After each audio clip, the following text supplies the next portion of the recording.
एक और खबर यह है कि बरतानवी पार्लियामेंट की ख्वाजा अमूर कमेटी ने जनूबी एशिया से मुतालिक अपनी नई रिपोर्ट में खबरदार किया है कि तनाज़ा कश्मीर एक एटमी जंग में बदल सकता है।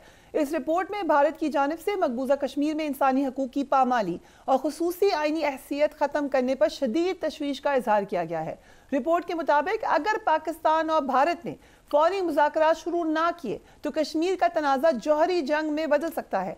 बरतानिया नई दिल्ली और इस्लामाबाद दोनों पर सफारती दबाव डाले, खित्ते में इंसानी हकूक़ की सूरत हाल की मुसलसल निगरानी की जाए, फरीकैन को बैनुल अक़वामी मुबस्सरीन की रसाई की इजाज़त देने पर आमादा किया जाए।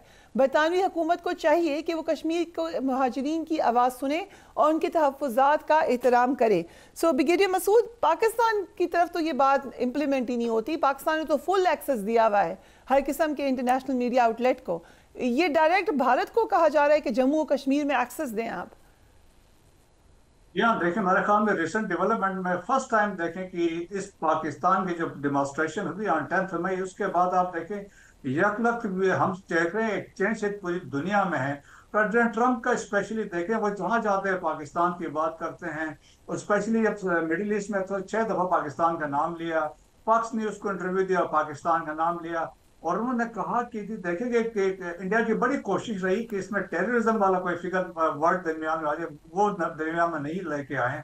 और उन्होंने पाकिस्तानियों की बड़ी तारीफ की कि अच्छे लोग हैं, लीडरशिप बहुत अच्छी है, और साथ ही उन्होंने ये कहा कि हमने एक एटमी जंग रुकवाई है, सीज फायर करवाया है।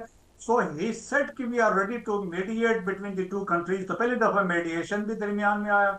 और आपको याद हो जो ट्वीट किया था मार्को रूबियो ने कि पाकिस्तान और India they will discuss broad set of issues in at a neutral venue. इसका मतलब क्या था? ब्रॉड सेट ऑफ इश्यूज का मतलब है बहुत सारी चीजें थी जो पाकिस्तान का अंडरस्टैंडिंग के साथ ये ट्वीट हुई।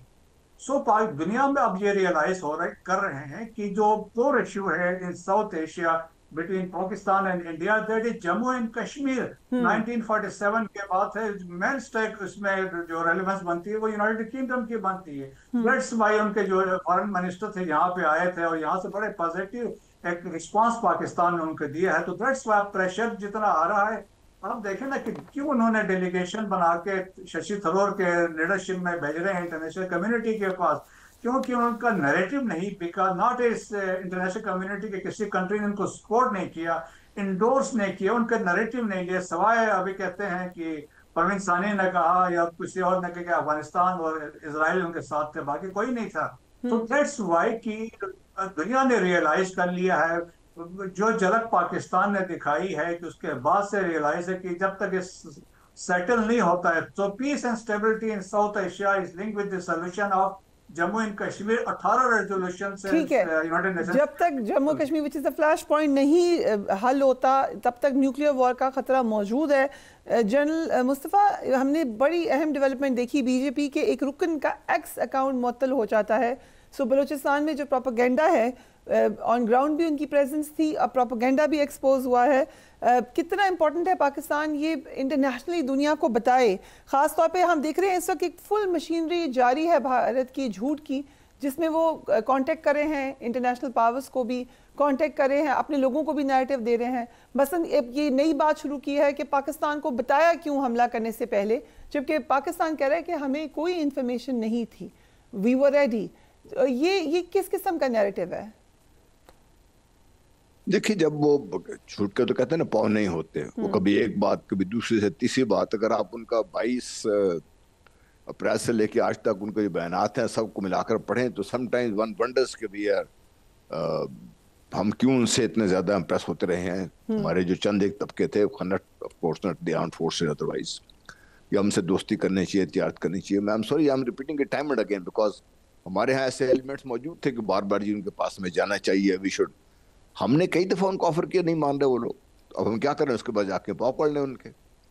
इसलिए उनके झूठ के बारे में तो कभी कोई हमें शक रहना चाहिए नहीं, से पहले ही मैंने कहा था। नंबर 2, देखिए Bharat is present in Balochistan, Bharat is present in KP, Bharat की प्रेजेंस पंजाब में भी है, not directly, in some ways directly, in some ways through their proxies.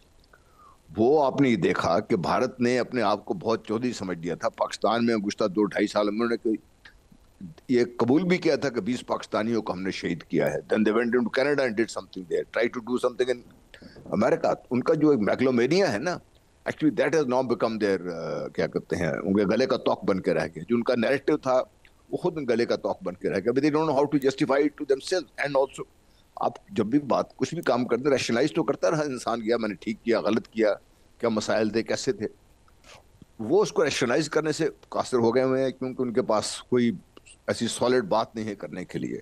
Similarly जो उनकी जो नैरेटिव उन्होंने बेचने की कोशिश की, दैट बैकफायर्ड, उसमें कोई काम नहीं हुआ, किसी ने कोई बात मानी नहीं। अगर if you allow me last question to you, because Masood, भारतीय फौज की जानिब से अब एक और प्रोपेगेंडा ये भी है कि पाक फौज ने अमृतसर में दरबार साहब को गोल्डन टेंपल पर मिसाइल हमला करने की कोशिश की, जिसको भारत ने नाकाम बनाया। ये एब्सोल्युटली झूठ है। हम जानते हैं ये क्यों कर रहे हैं, सिख कम्युनिटी को इंगेज करने के लिए, जो कि इस वक्त बिल्कुल डिसएंगेज है इस वॉर के हवाले से। इस प्रोपेगेंडा को भी कैसे कैटर करे पाकिस्तान? सिंपल सी बात है, देखें, सिखों के लिए हमने जैसा करतार कॉरिडोर पे, करतारपुरा कॉरिडोर को क्रॉस किया हुआ है। देखिए, सिखों की एक अटैचमेंट है पाकिस्तान के साथ, वो इसलिए है, ननकाना साहिब भी यहाँ पे है, करतारपुर साहिब यहाँ पे है, पंजा साहिब यहाँ पे है, रंजीत सिंह की समाधि पाकिस्तान में, सो एक अटैचमेंट है। फिर सेकंड है कि जो गोल्डन टेम्पल है, देखिए उसकी फाउंडेशन स्टोन जो हजरत मियां मीर ने ले किया था जब वो गुरु नानक के साथ वहां पे गया, तो वहां भी हमारी अटैचमेंट है मुसलमानों की। सो देयरफॉर वो नहीं चाहते हैं कि सिखों की जो अटैचमेंट है, जिस तरह वहां पे जो गाना बड़ा मशहूर हुआ था, हम पाकिस्तान को मुर्दाबाद नहीं कहेंगे क्योंकि हमारे यहाँ पवित्र है हमारे लिए।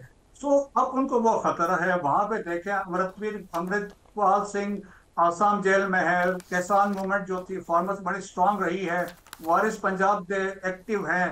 तो मेरा ख्याल में पंजाब के अंदर वे अभी स्टेटमेंट्स जो आ रही है सिखों की, बात कर रहे हैं, मोदी के खिलाफ बात कर रहे हैं, और अभी तो खुल के कह रहे हैं कि भाई आप अपने जो कॉन्स्टिट्यूशन है इंडिया का 25B(2) विच सेज कि Sikhism is part of Hinduism, उन्होंने कहा हम हिंदू नहीं है, हम सिख हैं, हम अलग थलग हैं, आप इस आइन को अमेंड करें।